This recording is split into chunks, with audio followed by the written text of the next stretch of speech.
Connecticut Democratic Senator Chris Murphy, the architect of the gun safety legislation that is now on the floor.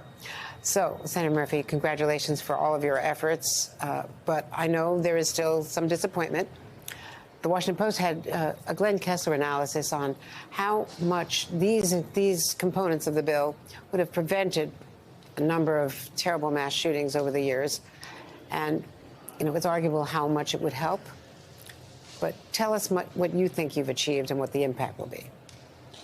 Well, your reporting is right. This is going to be the most significant anti-gun violence bill that will pass the Congress in 30 years. For the last 30 years, we've effectively done nothing.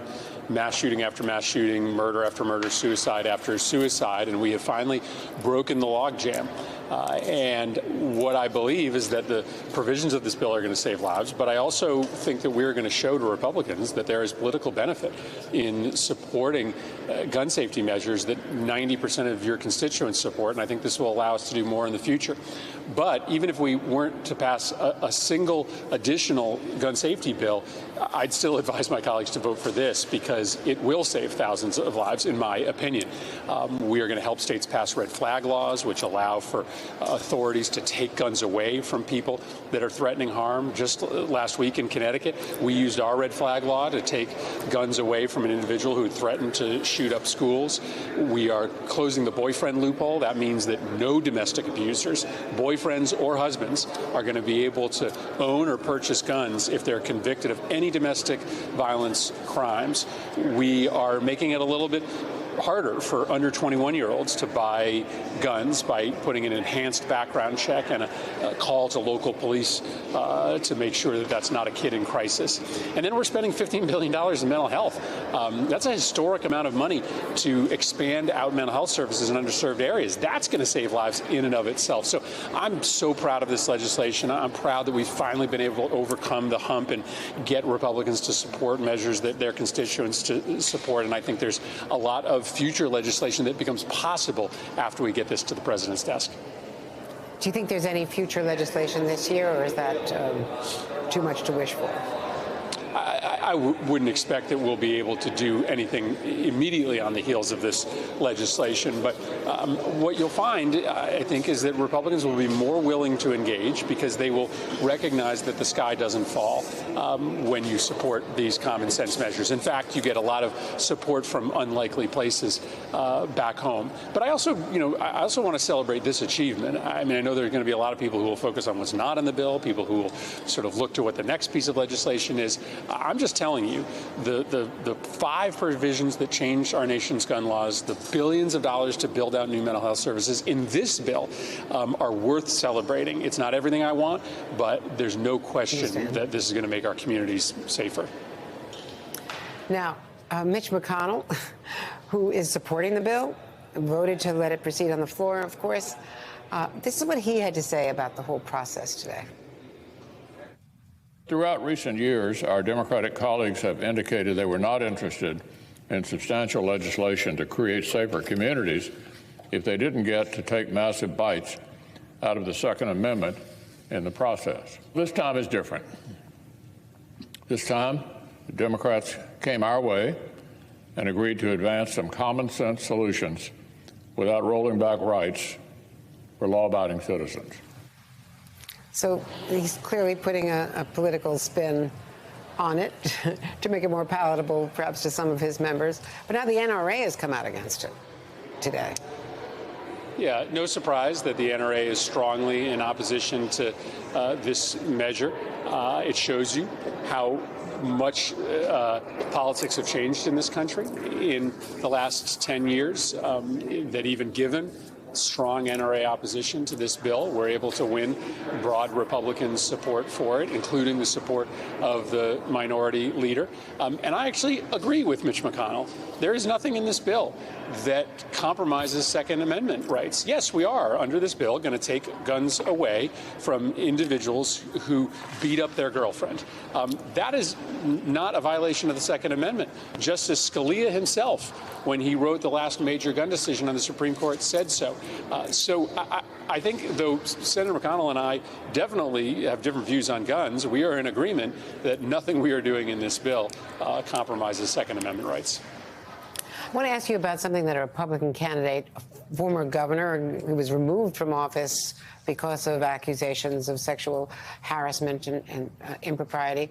So Eric Greitens in Missouri has an ad, a web ad up, and we're not playing it, but it's creating a lot of scrutiny about the politics of violence and guns.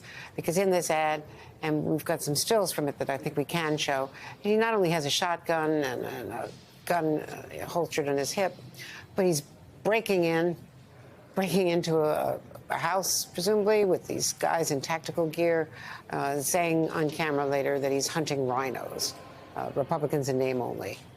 So, glorifying violence and politics, in politics, I should say. What do you think of that?